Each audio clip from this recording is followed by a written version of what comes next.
Hi everybody and welcome to 8 Minutes with Chef Mel. I am Chef Mel and I have a small food business here in Winchester, Massachusetts. I am joined by my friend Rebekah Carter today from Wright, Locke Farm, who you guys have seen on the show before, and I'm always so thrilled when she comes on. And today she's going to be making a very spring-inspired salad. So I'm actually going to turn it over to her and enjoy. All right, Thanks, thank Rebekah. you. Thank you very much. Hello, my name is Rebekah, and I'm the Education Director at Wright, Locke Farm. And I'm here today to feature what Mel said, a spring-inspired salad. It's going to feature baby greens like baby spinach and some baby lettuces, both red and green. It's also going to feature some baby radishes, fresh from the greenhouse at Wright Locke.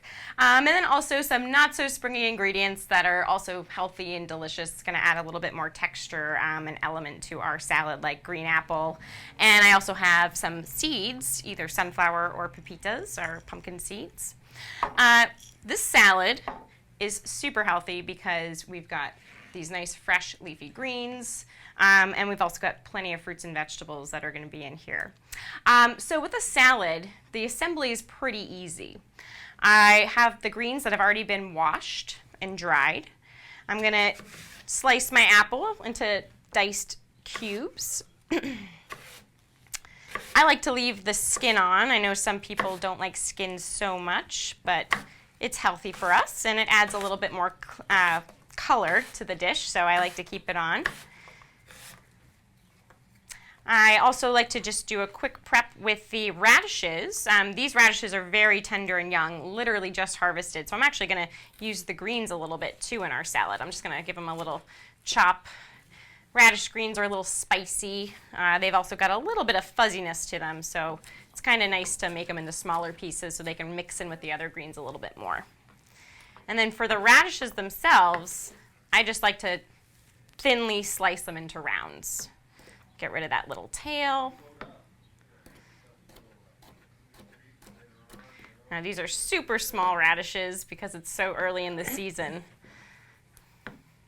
Normally radishes are going to be more of the diameter of a quarter, I'd say.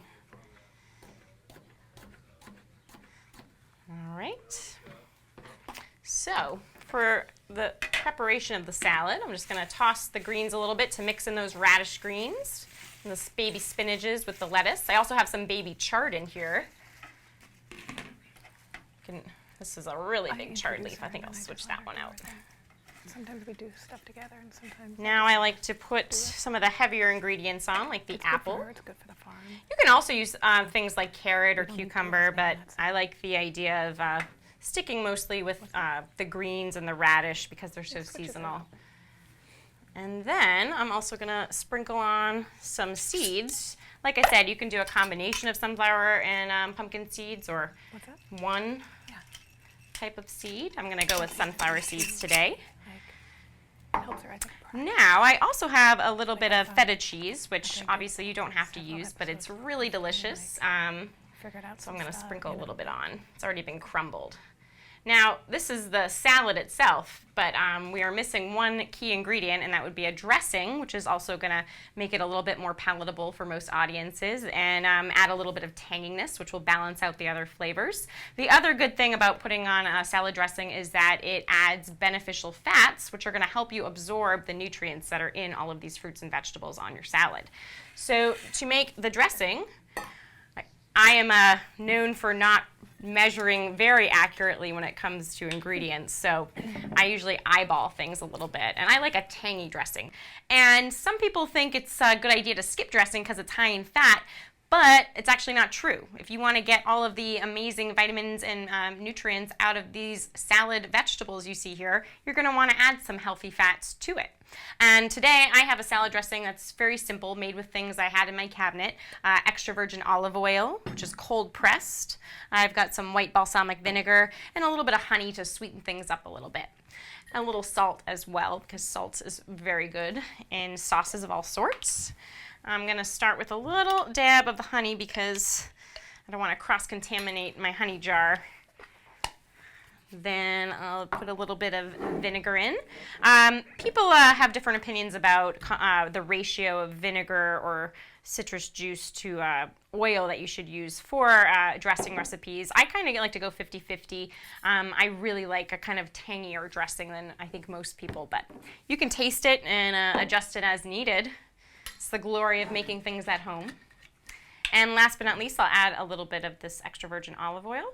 Some people like to whisk this in while pouring it slowly in, but I'm going to whisk it fast enough that it will be emulsified and be just as good. Oh, a little bit of salt too. I think sometimes it's a good idea. I usually have salt in a container that I can use my fingers to pinch, but if you can't do that, it's a good idea to put it in your hand so you don't oversalt something. You can always add more, but you can't take it out. All right, I'm just going to whisk this up so that I can't see any fat globules anymore. Should all be one consistent, slightly opaque dressing. All right, and then I'll give it a nice drizzle on the salad. And last but not least, just like at a restaurant, I like to add a fresh crack of pepper. Not everybody likes pepper. I love pepper on a salad, so there you go. Beautiful spring-inspired salad with fresh baby spinach and lettuces, green apple, radish, feta cheese, and seeds like pumpkin seeds or sunflower seeds. That looks wonderful. Yeah. That's so great. Yeah. So what sort of things should we have at home if we want to just throw together a on-the-spot type of a salad dressing? So I think it's always good to have the base ingredients of any kind of dressing. You're going to need an oil of some sort, and you're going to want some kind of citrus, some kind of tangy ingredient, whether it's a vinegar or a citrus juice. Lemon juice is great. I've definitely used orange juice in the past as well. I find that orange juice, it's a little sweeter and less acidic, so sometimes I need to add lemon juice if I'm going to use orange juice as a base of a dressing. But I love like making an orange juice-based dressing that has, or for a fennel and arugula salad, which is another spring favorite I like to do with orange segments on it, or grapefruit segments. So good. Sometimes at home, not that I'm desperate, but I'm, just kind of winging it or creating it on the fly. Yeah. If I want something a little bit spicier, sometimes I'll put in some mustard. Yes. A little bit of mustard. Dijon mustard is so essential to have. Even a little bit of diced. I usually have shallots because I love them. Yeah. But any type of onion, fresh little garlic, yep. all of those types. So Yeah. really just sort of, as long as you have olive oil and maybe a vinegar of some sort or something tangy like a citrus, you can usually sort of cobble together a really nice fresh dressing for your salad. And a whisk and you're good. Yeah, and you're all set. So, you don't necessarily have to buy the $4, $5, $6 bottles of salad dressing, although they have a lot of wonderful varieties. They do. You can usually throw together something pretty quickly at home. Or it's the kind of thing you can buy that salad dressing once and kind of figure out, okay, what's in this? How can I make it at home? And there you go. Well, thank you so much for bringing this in and for sharing. Welcome. We always love having you. So thank you. I love to be here. And thank you all so much for tuning in. We'll see you the next time. Bye.